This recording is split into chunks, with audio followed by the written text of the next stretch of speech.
Hello.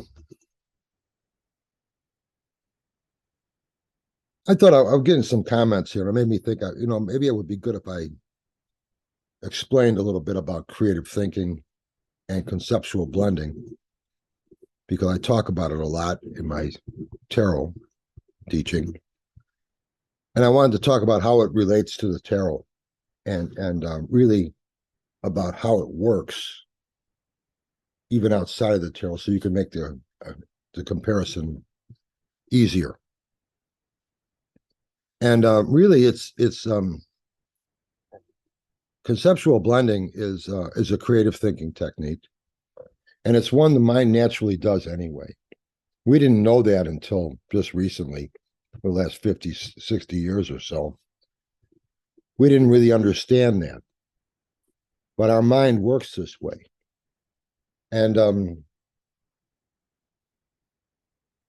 now that we understand it, we can intentionally apply that kind of thinking application. If anything, if you look at anything that's ever been invented, it's been done by taking something and adding it to our question that has nothing at all to do with our question, and then combining and blending these two things together to come up with new ideas about that issue. And what's important with that is randomness, a random stimulus added to your question. If you choose consciously to add something to it, it's usually going to be something pretty similar to the thing you're talking about or trying to understand. An example of that would be the Hubble telescope, which I talk about.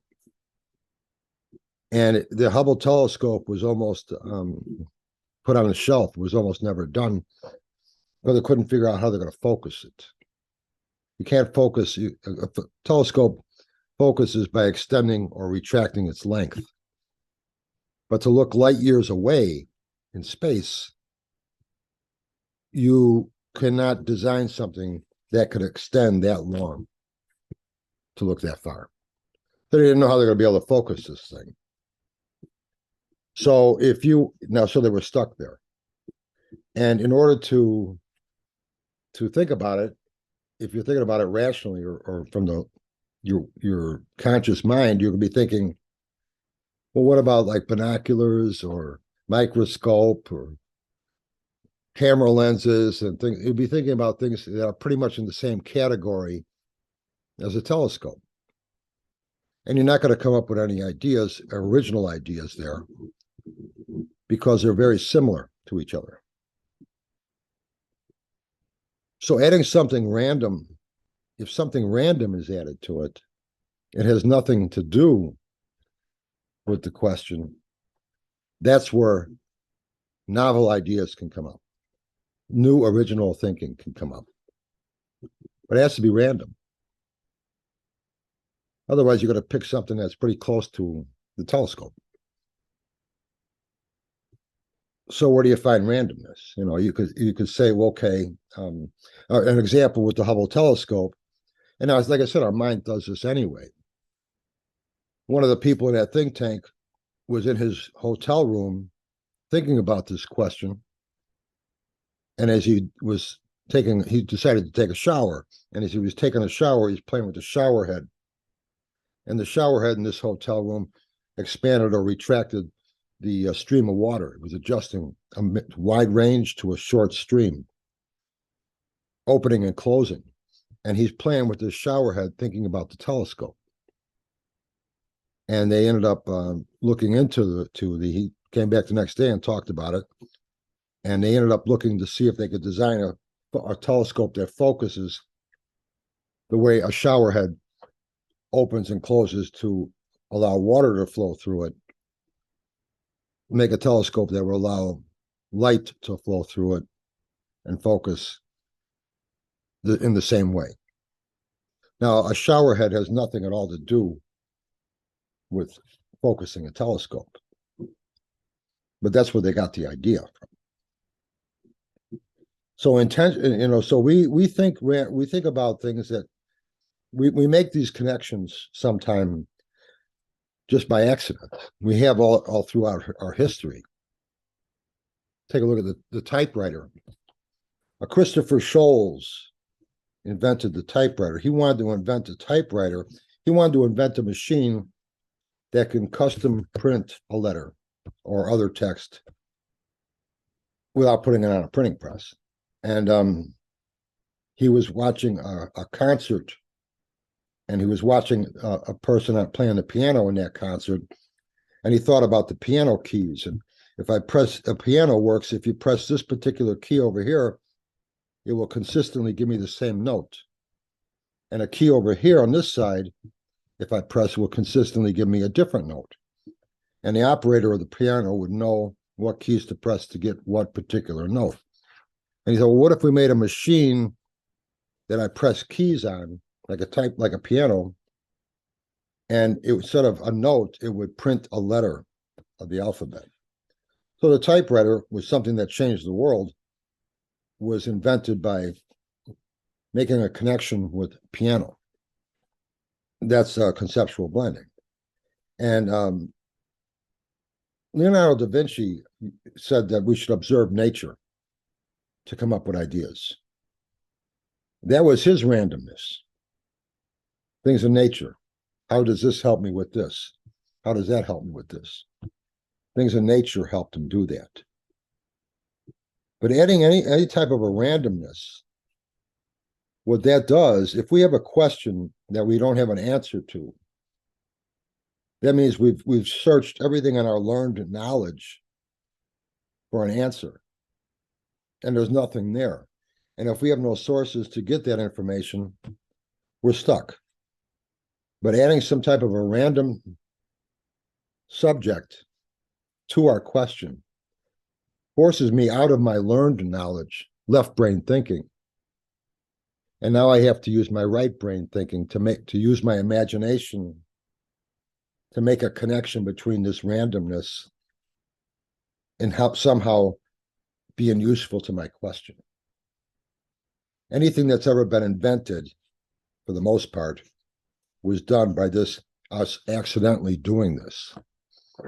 Now we know that. And we've actually put a term on this. And you could actually take college courses on it now.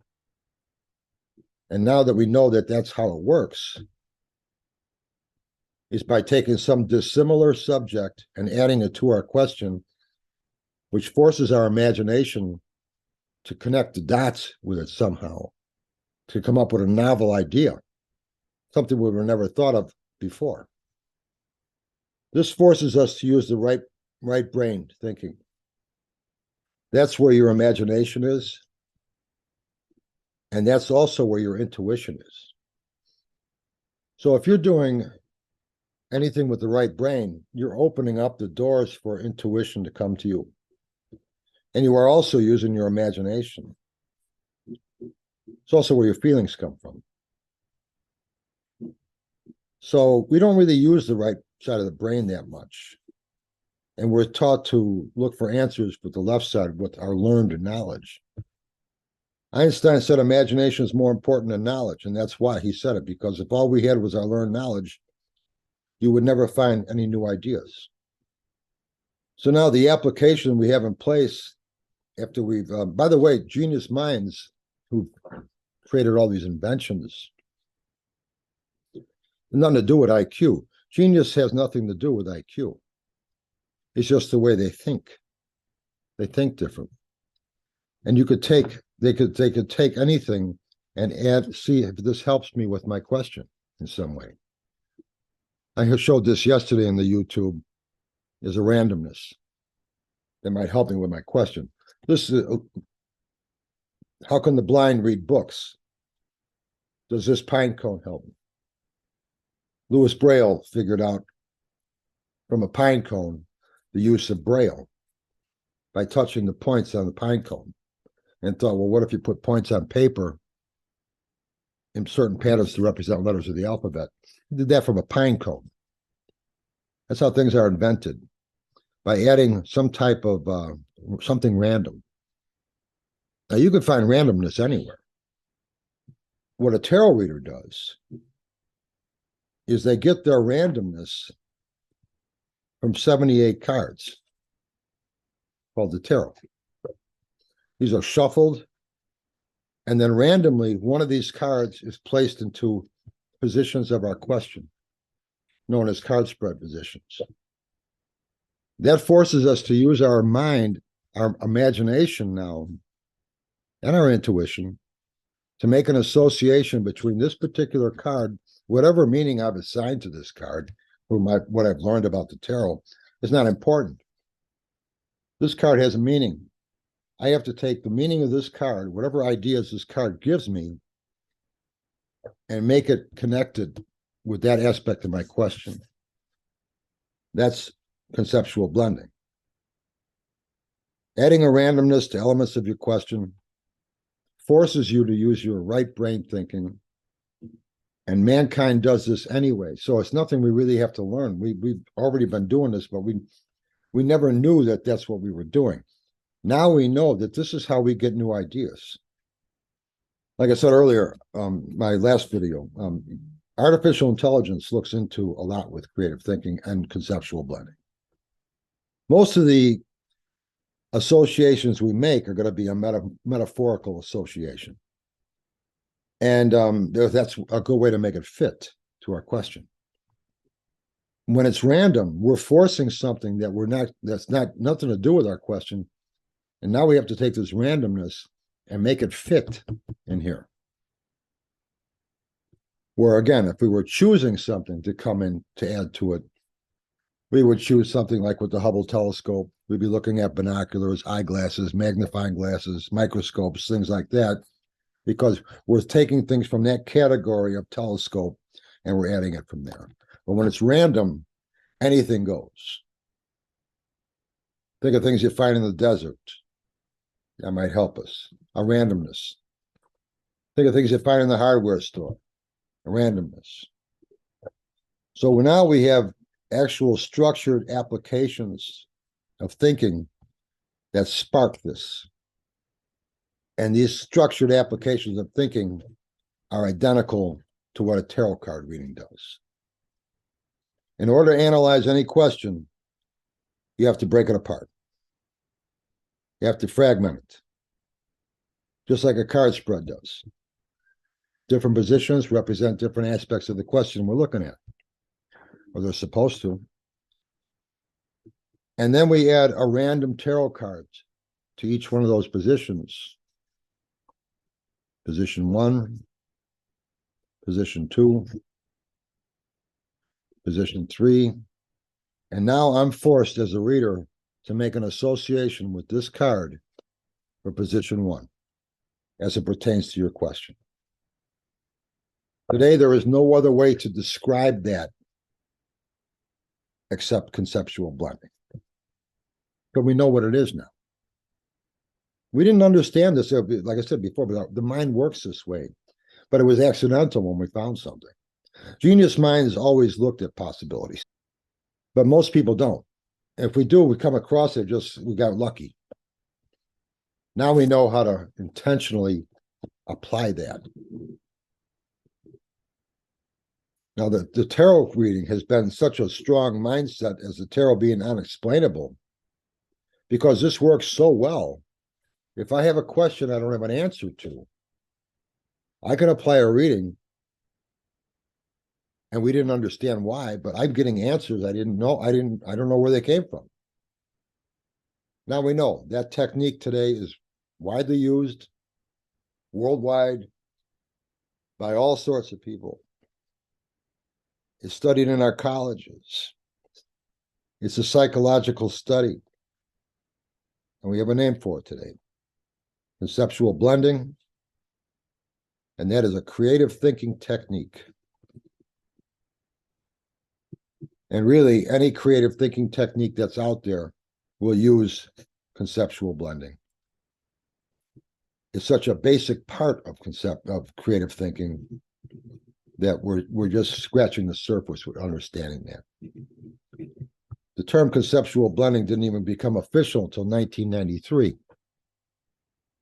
But I think it was the 1950s that psychology started looking into instead of learning and teaching what great minds invented, like Einstein with relativity and Edison with electricity, Darwin with evolution, or instead of looking what and teaching what they created, let's look at how they thought. How did they think? And that's when creative thinking became a psychological study. And that's when we started to understand this concept of conceptual blending and the fact that the power of any randomness added to our question. The more dissimilar it is, the less it has to do with it, the better. That's when we started to understand the value of that in finding answers that we would have never realized before. So conceptual blending is very easy to understand. We're just forcing ourselves to use our imagination and make a connection with something random. In a tarot reading, it's a random tarot card, to an element of a question known as a card position. And we're using the right side of the brain to do that. We're forgetting about our learned knowledge, and we're saying, okay, I'm just going to use my imagination now. Anything could be added, anything would work. And it has strong possibilities of showing me ideas I would have never thought of before I added that randomness to my question. And after we get it, we look at it and say, how did I do that? Now we know how.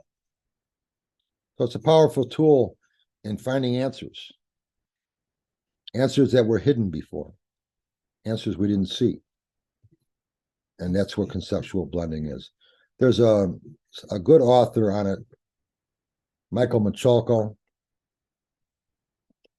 who wrote 3 books that I think you might be interested in.